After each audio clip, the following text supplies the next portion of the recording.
Well, I see REI 90 going to a place where we're educating masses and educating individuals on getting to the next step in where they're trying to take their lives. For the most part, we're allowing them to be educated on being savvy investors, learning different strategies and things that aren't really just put out here in everyday education and marketing. So from that standpoint, it's allowing them to get information that's really can be implemented from day one, but also taking that next step and making sure that we're working with them to help them get to achieve those goals that they're trying to achieve.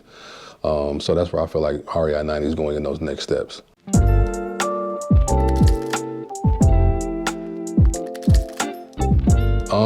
Will, for the most part, is somebody that's really for the people.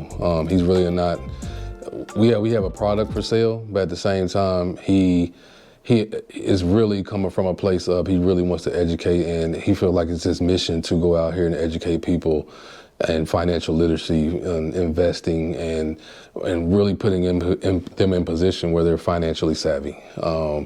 Putting together a platform that's all encompassing, where he's giving all of his contacts, all of his network and things of that nature. It allows people to really dive in and have a safe place to be able to ask questions and to grow themselves as investors and as people that want to grow in business as well.